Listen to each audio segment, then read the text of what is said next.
कक्षाओं में अपने विश्वविद्यालय अपने विद्यालय में तो पढ़ा देंगे संस्कृत, लेकिन समाज कैसे इससे जुड़ेगा? तो इसके लिए संस्कृत संस्थान की बहुत ही आवश्यकता रही और यह संस्थान मुकम्मल इस कार्य को करता आ रहा है इतने वर्षों से। तो कई ऐसे माध्यम, आज तो भव्य भवन यहाँ दिख रहा है और मैं स्वयं 1987 से लखनऊ में जब पधारा था तब से इसके वैभव को देखता आ रहा हूँ। उस समय तो छोटे भवन था, कुछ जर्जर भी था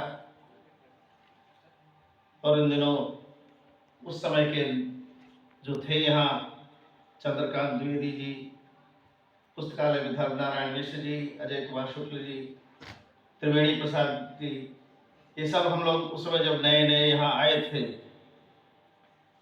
केंद्रीय संस्कृत विश्वविद्यालय का लखनऊ परिसर जो है नया खुला था अलीगंज में तब।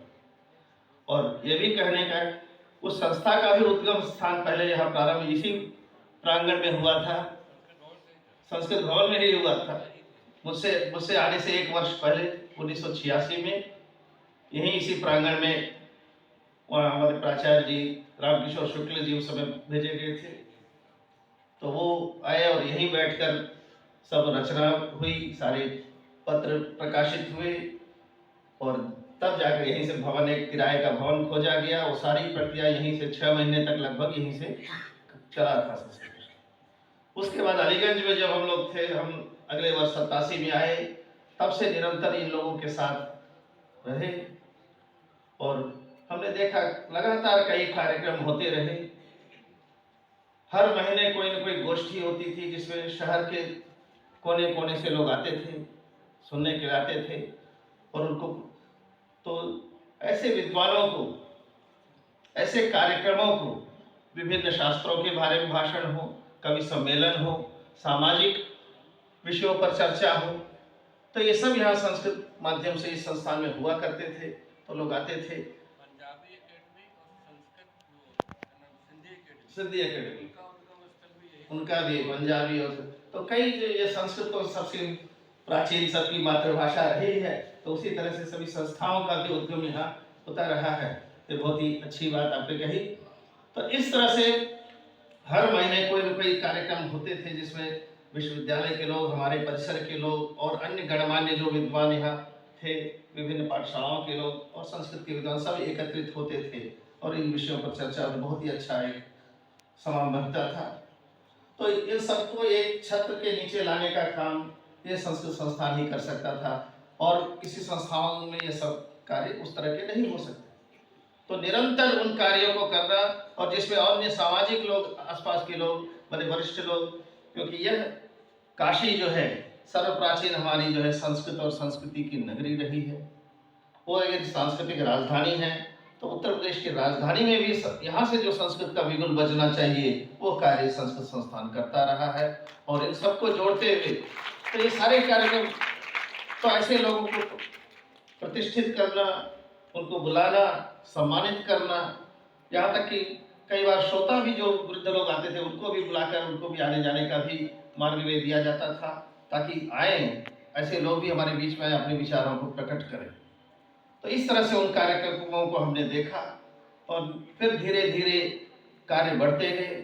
विभिन्न पुरस्कार, वार्षिक पुरस्कार जो दिए जाते रहे, वार्षिक पुरस्कारों की भी राशियाँ, पुरस्कारों की संख्या क्रमशः बढ़ती गई। इन पुरस्कारों के माध्यम से पूरे राज्य में जितने भी संस्कृत के अध्यापक हों, विद्वान हों, वेद पंडित हों, अन्य कार्य करते हों, वो सब जो है लाभान्वित होते रहे, उत्साहित होते रहे, उससे अन्य लोगों को भी प्रेरणा मिलती रही। तो यह कार्य, वार्षिक कार्य इनका जो है निरंतर जो चलता रहा। तो वेदों के साथ साथ फिर उसके बाद हमारे तब उन दिनों हम सोचते थे, नए नए थे, हम बहुत कुछ संस्कृत में लिखते नहीं थे, लिखने की आज भी हमारी आदत नहीं है। तो पुरस्कार को देखते थे, भाई तो सब जो पुस्तक छपाते हैं उनको मिलता है, हमको पता नहीं हमको कब मिलेगा। तो वो पुस्तक छपाने की हमारी प्रवृत्ति आज भी नहीं रही।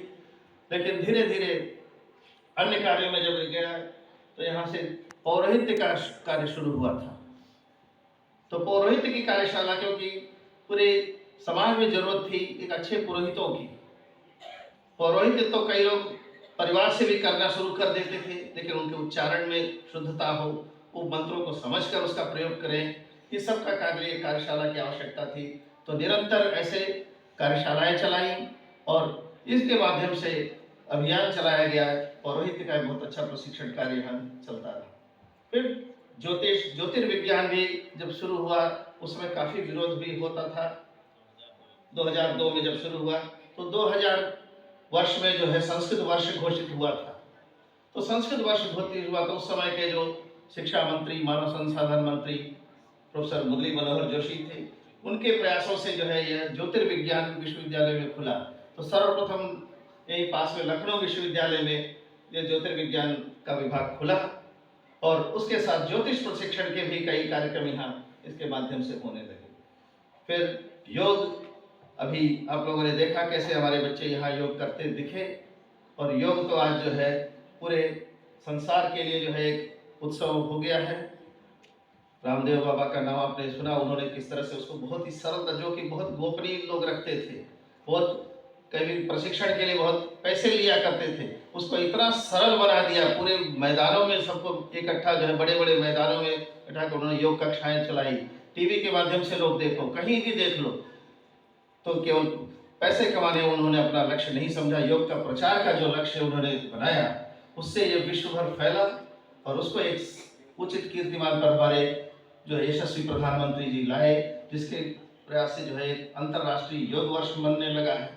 तो यह योग वर्ष का कार्यक्रम जो चलने लगा, योग उत्सव, तो हम गर्व से कहते हैं कि आज हमने पूरे विश्व को एक स्वास्थ्यकर योग दिया। ये हमारी संस्कृति की महिमा है,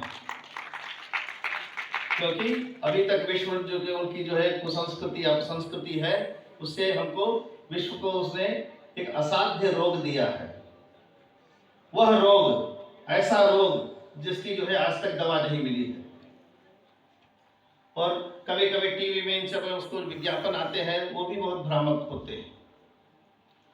वो कहते हैं सुरक्षित संबंध बनाए रखिए, स्त्री पुरुषों में सुरक्षित संबंध बताए रखिए, उसके अलावा कोई रास्ता नहीं। यह चिंता क्यों होने लगी लोगों को? क्योंकि जब तक इसमें कुछ व्यभिचारी लोग मरते रहे तो क्या कोई बात नहीं है, कुकर्म कर रहे हैं ये लोग मरते रहे, अच्छी बात है, इनको अपने पापों का कर्म मिल रहा है, फल मिल रहा है। लेकिन जब उसमें से दो में से एक जो है उस दाम्पत्य बंधन में कोई एक जो है जो सही व्यक्ति है, चाहे पुरुष हो चाहे स्त्री, उसको भी वो चपेट में आकर रोग ग्रसित कर रहा है, तब चिंता बढ़ी। ये तो जो सीधा साधा निर्लिप्त व्यक्ति भी इसमें मर रहा है। और उससे भी अधिक गहरी चिंता तब होने लगी जबकि नवजात शिशु, जिसका तो कहीं कोई दुनिया में कोई ये नहीं, ऐसा अपराध का कोई नहीं, उसको पाप पुण्य का कोई ये नहीं, वो पेट में से इस रोग को लेता आ गया। अपने पिता माता किसी एक के गलती के कारण वो अजात शिशु ये रोग लेकर आ गए। तो यह चलेगी तो अब सामान्य बात नहीं रहेगी कि केवल ये दुष्ट लोगों को या दुर्विचारियों को जो है उनको हो रहा है, कोई बात नहीं। तो जब ऐसे शिशु भी मरने लगे ऐसे, तब ये चिंता का विषय दुनिया के लिए हुआ। तो वहाँ उन्होंने कहा इसका और कोई रास्ता नहीं है। जो यहाँ भारतीय संस्कृति की जो है, यहाँ की जो परिवार व्यवस्था है, यहाँ की जो दाम्पत्य व्यवस्था है, मर्यादा पुरुषोत्तम राम का जो एक पत्नी व्रत है, आज मर्यादा पुरुषोत्तम राम की हम उत्सव मनाने जा रहे हैं।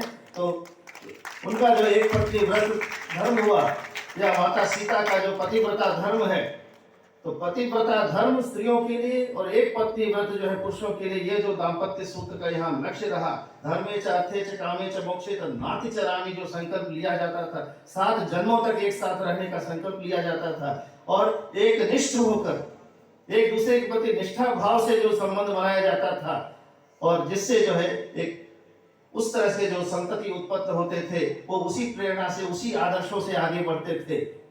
और उसको हमने परिवार तंतु माँ विवच्छेद सी कहा है। ये भी नहीं कि हम आजकल के जो नौजवान जैसे हो रहे हैं फैशन हो गए, शादी नहीं करेंगे, शादी के साथ रहेंगे शादी नहीं करेंगे, और साथ भी रहेंगे शादी करेंगे भी तो बच्चे नहीं पैदा करेंगे। यह हमारा अधिकार नहीं था। परिवार तंतु माँ विवच्छेद सी, परिवार का जो शिखरा है उसको तोड़ नहीं सकते, तुम्हारा अधिकार नहीं। आज मेरे बाप हमारे दादा ने अगर सोचा होता ये काम तो मेरा बाप पैदा नहीं हुआ होता, और मेरे बाप ने अगर सोच लिया होता कि मैं शादी नहीं करूंगा, मैं बच्चे नहीं पैदा करूं, तो मैं आज न रहता। तो मुझको कैसे अधिकार है कि मैं आगे इस परंपरा को न बढ़ाऊं? तो यह हर एक को इस रास्ते से गुजरना है। ब्रह्मचर्य, गृहस्थ, वानप्रस्थ और संन्यास, ये इन आश्रमों से गुजरना है।